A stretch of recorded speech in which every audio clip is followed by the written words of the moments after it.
va aller le mettre dans un coffre-fort. Mais quand une enveloppe contient de l'argent, on va le mettre dans le coffre-fort. Ce n'est pas l'enveloppe qu'on est en train de mettre dans le coffre-fort. C'est ce qui est à l'intérieur de l'enveloppe qu'on met dans le coffre-fort. Ce n'est pas ton corps qui est le plus important, mais c'est qui est à l'intérieur de toi qui est le plus important. Écoutez-moi les amis, Jésus par le sacrifice qu'il a fait à la croix est venu nous restaurer dans notre position d'ambassadeur de Christ sur la terre.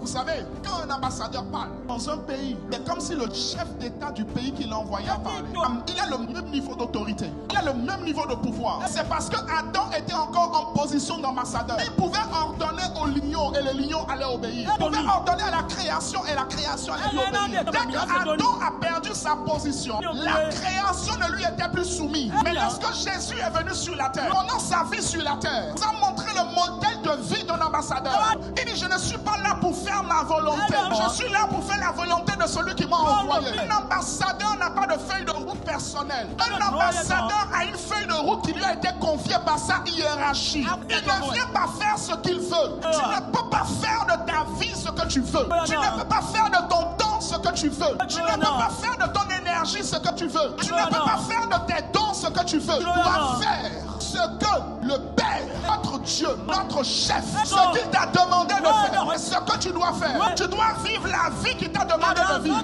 Tu ne peux pas juste te marier comme ça.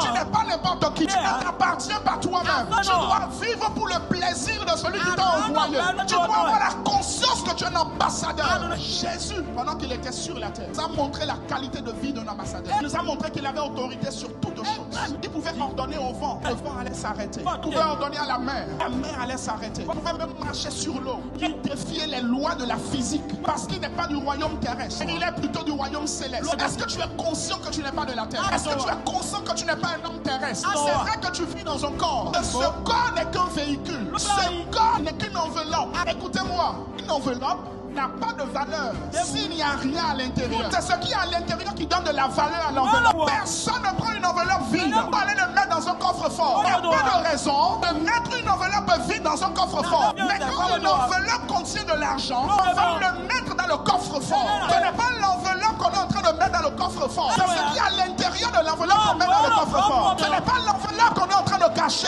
C'est ce qui est à l'intérieur de l'enveloppe qu'on est en train de cacher. Ce n'est pas ton corps qui est le plus important, mais c'est qui est à l'intérieur de toi qui est le plus important. C'est ce que tu transportes qui est le plus important. C'est les grâces que tu transportes qui sont les plus importantes. Et plus encore, c'est la personne qui est à l'intérieur de toi. Qui est à l'intérieur de toi? Il s'appelle Saint-Esprit. C'est lui qui est à l'intérieur de toi.